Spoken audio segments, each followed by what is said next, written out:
a sham. No. No. Y'all, just stop. Get real. Morning, y'all. Welcome to DBL. How are you two? I like your doily dress very much. Thank you. Thank you. How you doing? Good? Very good. How about yourself? I'm doing well. Thank you for that formal intro. Folks on board a United flight heading from LA to Boston had their lives threatened after a man tried to disarm and open a door mid-flight and then tried to take over the plane. All right, so video of this incident shows a man standing, yelling at passengers, telling them he would kill them and that he was taking over the flight. He then goes down the aisle holding a broken spoon, like a weapon, before attacking a flight attendant, trying to stab her in the neck. Other passengers then subdued the man. The suspect, of course, is now facing federal charges. So what do we think of this, and why does it seem like these incidences are getting more and more common?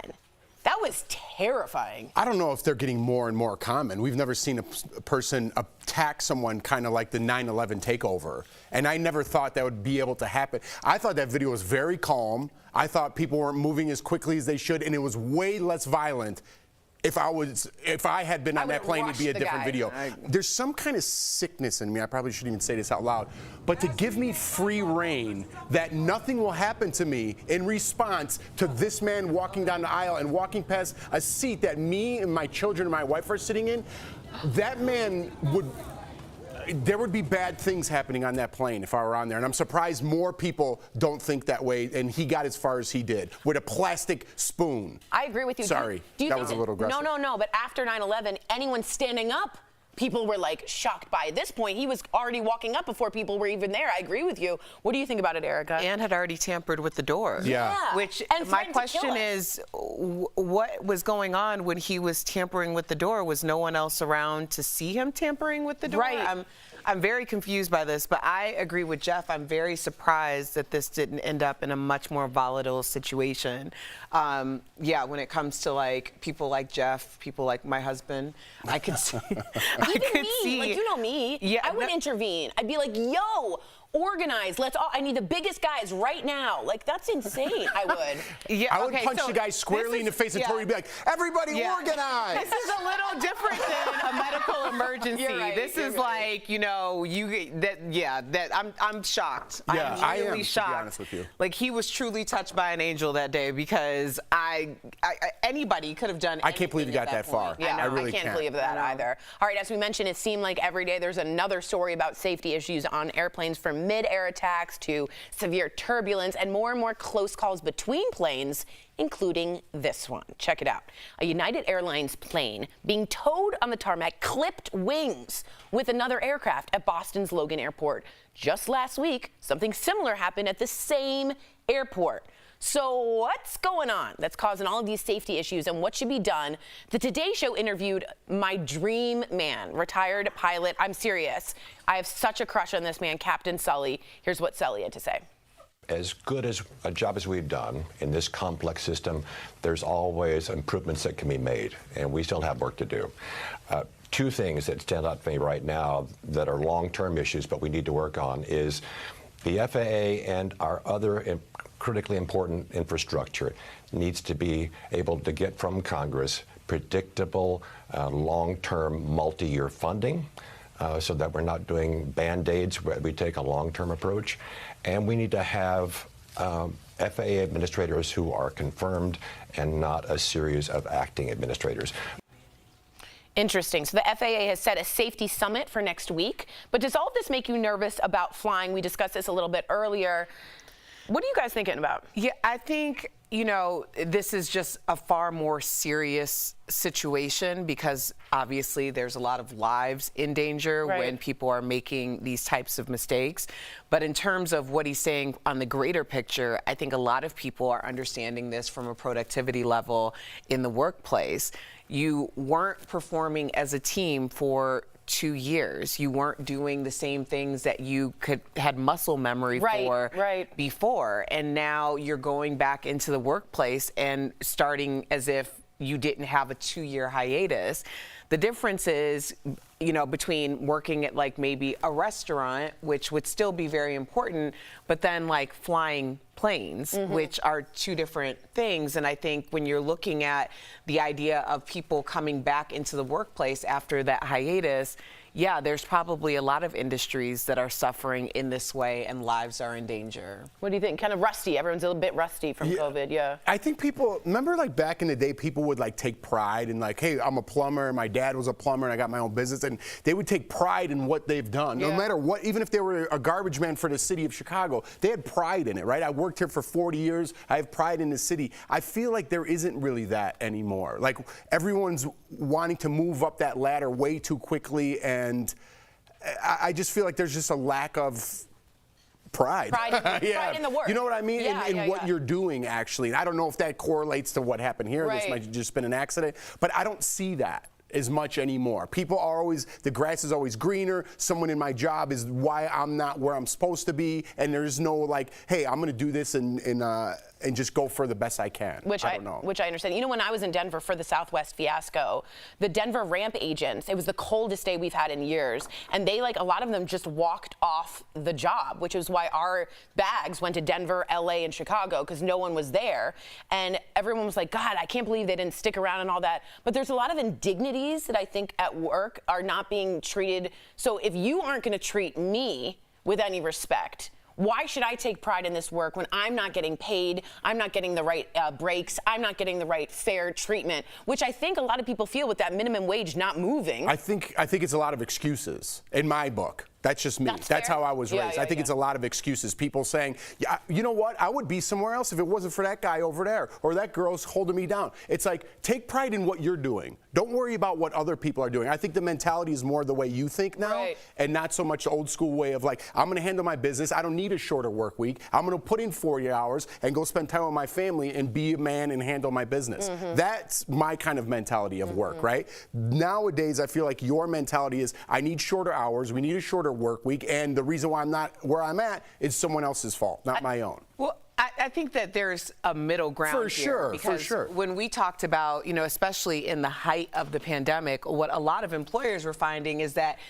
the ball was no longer in their court. The ball was in the court of the employees, which it hasn't been that shift in quite some time. So yeah, people were demanding better pay. They were demanding more equity in what they were doing. They were making all these demands because for the first time, things had shifted. The great resignation happened for a reason. So the idea that people would be in subpar working conditions, that it's the coldest day, they're not getting what they need in order to even provide for their families, then that's not even a question anymore. That's like the difference between my self-respect and the idea that you need me in this moment more than I need you, and then that then ends up with people walking off the job. I think companies need to be more mindful of that. Even now, they still need to be more mindful. Compromise in the mind, that's true. Speaking of flying, for some people, one of the most annoying things to deal with is that super talkative seatmate. Don't look at me. I thought someone was looking at me. Well, a woman on TikTok has what some are calling a genius hack to keep combos around you to a minimum. Take a look. We haven't seen this. If you're ever at a hotel, or I've used this on airplanes as well, where people are next to you and being really loud and rude, and you like want to ask them to be quiet, if you say to them, hey, I'm sorry, could you please quiet down? I have to wake up really early for a funeral tomorrow. Every time, they immediately feel so bad, and they will quiet down instantly. Dude, she's just killing people off? That's not okay. That's kind of the mentality I'm speaking about. And I know the two don't correlate, but this is what I'm talking about, right? People don't even have conversations anymore. You rather make up somebody's dead and have that karma than have a conversation with somebody you don't know. To me, that's not funny. What's wrong with headphones? Put on headphones and pretend you're sleeping. Not that my mother passed away, you sicko. And she didn't seem to even skip a beat. She's like, just say you're going to a funeral. Dude, that's karma. That's the mentality. Man. I'm telling you, the mentality has changed. And the two, like I said, don't correlate, but That is I don't crazy. like what's out there. I don't like that. Funerals in my family are a family business, and I still wouldn't say it, even if it were true that I was actually going to be at a funeral, even if it were somebody I didn't know.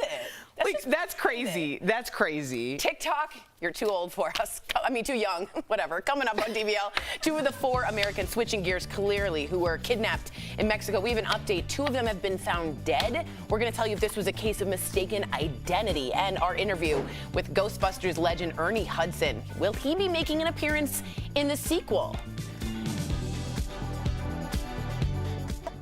Somebody roll the clip. Let's make sure we have Jeff's sex tape. Wow, things are getting spicy here at DBL. Cold-hearted snake, look into his eyes. Let's roll that again, everybody.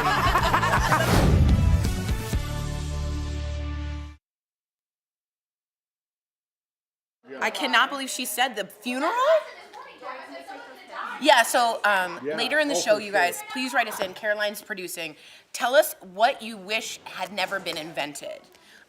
Any kind of technology or anything like that. I'm doing something for that right now. Okay. I don't want to give it away. Does it have anything to do with actually? No. It doesn't? No, this is for our segment It's for the G block. You know what? Oh, Did you pick? didn't. Oh, you mean? This is what I'm talking about. We're supposed to send that in around 8 o'clock. I did. we have to take a picture because it's something with a picture. Okay, Do you so- see what I'm saying? So I'll just tell these audiences because they'll be different. Should I not? Okay. Just take the picture and then take it with the filter. Okay. And send it to me. Oh God, do you know how bad? How bad is taking a picture? You love it. I don't like taking selfies of myself at all. You love it. Selfies of myself? Who else would they be of? I was. Yeah, you can I'm just. so. I'm looking always to take words out of sentences. Allow myself to introduce myself.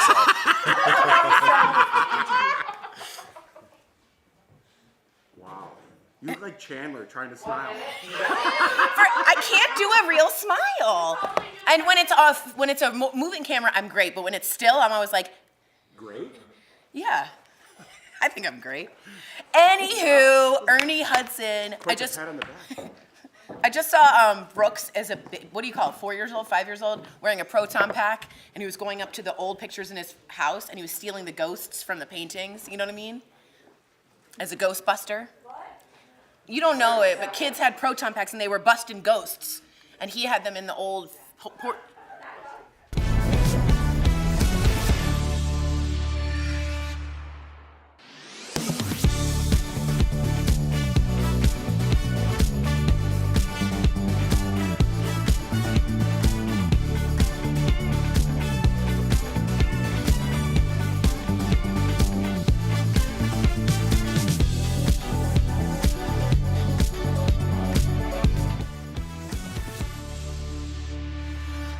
Welcome back to DBL. As I'm sure you may have heard, 4 Americans were attacked and kidnapped in Mexico on Friday. We've got a sad update to that. 2 of the Americans have been found dead. The remaining 2 are alive, and they're now in a safe location, but I believe one is in some critical condition. According to family, a mom from South Carolina was on her way to a doctor's appointment for a tummy tuck in Mexico when she and her 3 friends were then taken. Video of the kidnapping, good Lord, shows 3 men dragging people on the ground, then lifting them up into a pickup truck. The 4 Americans were driving in a white minivan when gunmen began firing at them. An innocent Mexican citizen was also killed in the attack. So what do we think of this story? Does this make you think twice about not only visiting Mexico, but let's just open it up to the world, traveling? Does this scare you? And what do you think about plastic surgery abroad? And does that sort of freak you out? I mean, it freaks me out, but I understand that people have reasons for wanting to do this. I don't judge, right? Right. I mean, it's such a sad situation because you certainly don't anticipate that by doing this and driving across the border that something like this would happen. Yeah. But we need to be aware that there's a possibility that not only something like this could happen, but just medical malpractice. We hear about this all the time. People getting organs stolen from different parts of the world, trying to save some money, and then you come back and you're missing a vital organ, Right, or you don't come back at all. Right. So Yeah, I really feel terrible for the families of these victims. I know. You were saying something about the touristy areas, right? Yeah, because I've traveled a lot, right? And a lot of people are very fearful of traveling, but I think it's the best knowledge or education you could get in your lifetime.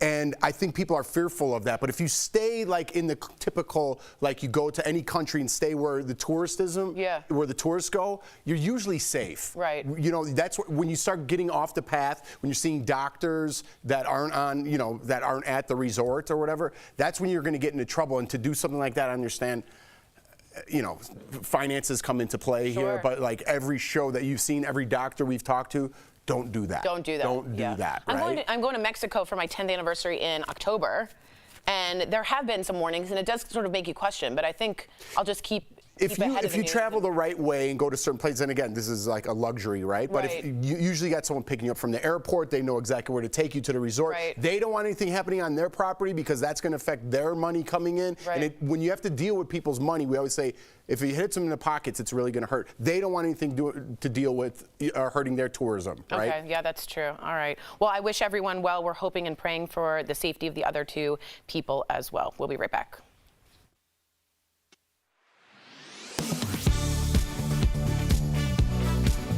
Going to the dentist isn't usually a fun experience, but it's necessary to keep our mouths healthy.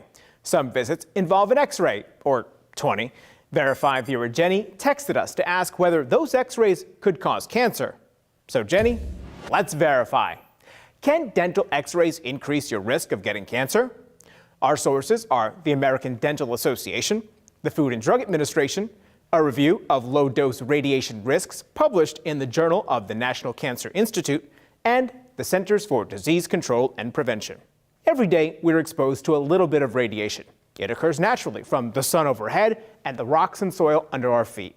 Getting a common set of dental X-rays is about equal to the amount of radiation we're exposed to in a typical day. And like all forms of radiation exposure, there's a small risk of it causing cancer. The National Cancer Institute said after reviewing 26 studies on low-dose radiation that exposure should be kept as low as reasonably achievable. And the CDC acknowledges that any added exposures, including from imaging procedures, slightly increases the risk of developing cancer later in life. So, yes, dental X-rays can increase your risk of getting cancer, but the risk is small. The ADA and FDA still recommend X-rays as needed, but suggest dentists limit the number performed on healthy patients. With your Verify, I'm Brandon Lewis.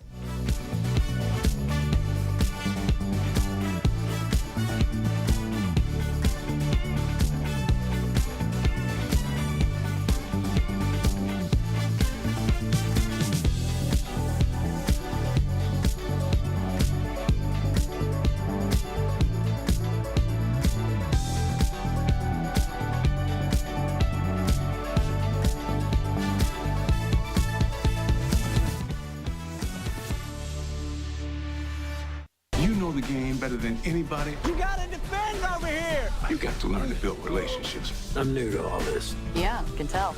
Hey, we got next. Don't make me say it. Make you say what? That's a boo-boo word. We got next. Welcome back. That was a peek at Ernie Hudson's new movie, Champions. Earlier, he joined us and shared if he'll be joining the cast of the new Ghostbuster sequel. Take a look. Ernie, welcome to DBL. Well, thank you. It's so great to be with you guys. It's good to see you're a friend of the show. You get a 3-time jacket that you've been on 3 times. That should be a thing. Ernie, before we get to Ghostbusters, the cast of your new movie Champions includes Woody Harrelson, Cheech Marin, but what was the best part about working with the film's other stars, these young actors with disabilities that look hilariously good? Yeah, you know, that was the exciting thing for me because I did a movie about 25 years ago called The Hand That Rocks the Cradle. Yeah, it scared us all. Yeah. But they're kids who are really, really very, very talented. And I really credit Woody Harrelson for just, you know, when we weren't shooting, he'd play ball with them. He'd sort of just, he got them to the point where they were really confident and their performances are really, really amazing. And I think they'll have a great career in this business. Really, really. That's great. Yeah, just, you know, opposed to being disabled, you really see just they are able to do so much more than you expect. Amen. Absolutely. I played myself in Jim Jeffries Legit, and he famously had a lot of the cast was special needs kids. So I know how that is on set. They kind of keep things light on set. So I definitely get you, brother. Let's talk about you for a second. As a young actor, you obviously, like we all did, admired Sidney Poitier. What do you remember most about meeting him for the first time? I would have been so nervous. Yeah, I was so. I looked up to Sidney Poitier. He sort of set the example of what was possible. He was so elegant and he was just a very, very special man. But for me, he was a person who showed me that it's possible. And because you sit there as a kid and you think, well, if this guy can, then maybe I can do it. I think you have to believe that it's possible, because when you're sitting there and you don't believe you have a chance, then what's the point of trying? But Sidney sort of opened that door. We finally met. It was kind of an odd situation, but I don't think he liked me very much, at least I felt, which was kind of disappointing because I was so, I think I was such a fan. I just kind of screwed that moment up. Oh. But later on, we became friends, and I just had a chance to tell him just how much I really appreciated him and his incredible career. That's so cool. Love that. Well, Ghostbusters, which is insane, turned 40 this year. However, there was something strange at the 30th anniversary screening because you weren't in any of the posters. Did this surprise you? Well, it did. I mean, in the very beginning, I wasn't in any of the posters from the original movie, but I kind of excused that. But 30 years later, I thought now that, the movie's been out there, the fans have sort of made it clear that, how they see the movie. So when they came out with not just the posters, but there are a lot of little ways that I felt the studio kind of excluded the character deliberately. So after 30 years, I was a little surprised. And now we're negotiating for the new movie, and that was one of the things that came up. I'm like, you know what? I love the movie. I love being a part of it. But if I'm going to be a part of it, it's got to make sense, and it's got to be inclusive. Good. So, Ernie, you just mentioned how Ghostbusters is set to start filming this month. So this is the big question. Have you officially signed on to rejoin the cast yet? Well, I'm told everything is in place. Now, in all fairness to them, part of the problem is I shoot a television show for NBC called Quantum Leap. And we're in our second season, and where we would have taken the hiatus, where it would have given me time to do Ghostbusters, we actually decided to continue shooting. So we're shooting now and trying to work the schedule out is what the problem is. But I haven't actually signed. I'm assuming it's all going to work out. I very much want to be a part of it, and so I think it's all set. This is what we call leverage in a negotiation. Yeah. Yes, Ernie, get your bread, brah. Yep. I'll be like, is there enough zeros on that? Why don't you add a few more? Is there anything we can do or fans can do to support you in joining this cast? I think fans letting the studio know that Winston is an important part of the film and the cast. I think the filmmakers always knew that. Ivan Reitman, in all fairness, Bill Murray from the day one, he said, Ernie, I always have you back. And he actually refused to do any of the other movies unless I was in. So the cast and everybody's been great. It's just, I think the studio just wanted to promote certain things and not other things. Yep. Thank you so much for joining us. DBL Nation, you can hit the box office this Friday and check out Ernie's new movie, Champions. So good to see you. Congrats on your success, man. Take care.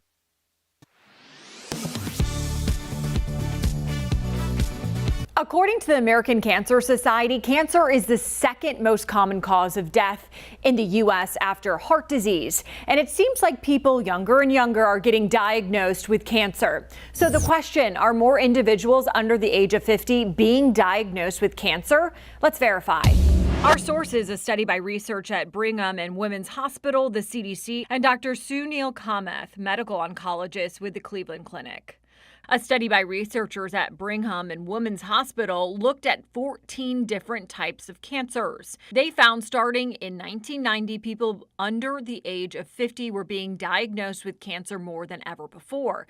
It's a trend that has continued over the past several decades. Kamath says this is a trend he's picked up on as well.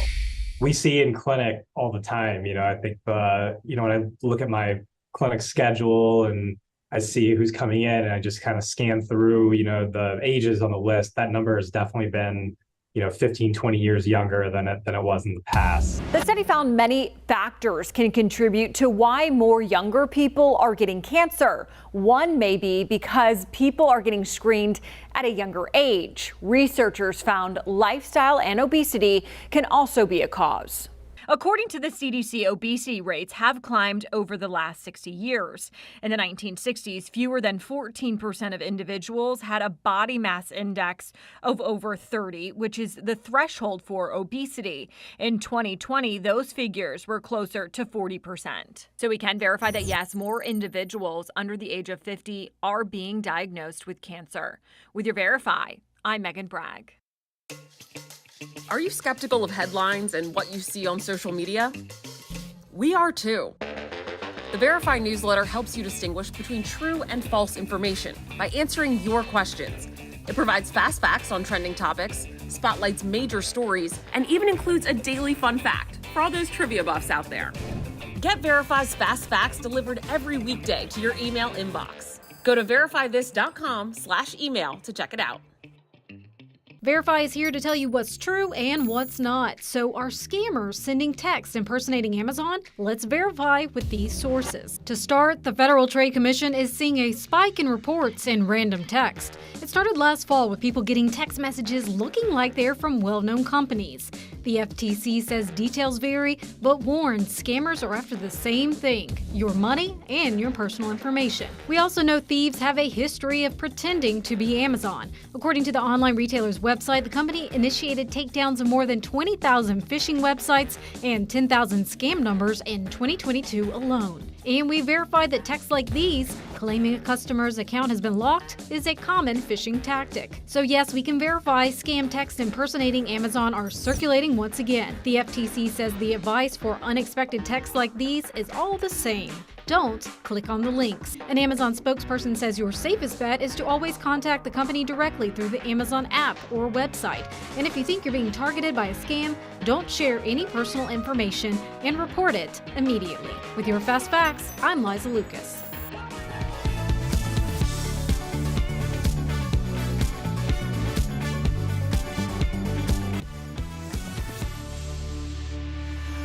Welcome back. A teacher in Dallas is going viral after she bumped into Mark Wahlberg at a liquor store. That story could go one way or two ways. He was there signing bottles of his tequila brand. When she asked for a selfie, Mark had other ideas and recorded this video for her class. Take a look. Night with I'm here with Mrs. Farley. She got a little stress reliever. Oh my God, don't tell them that. No, hey, I'm here with Mrs. Farley. Got it for prom. She's getting water and juice and Gatorade.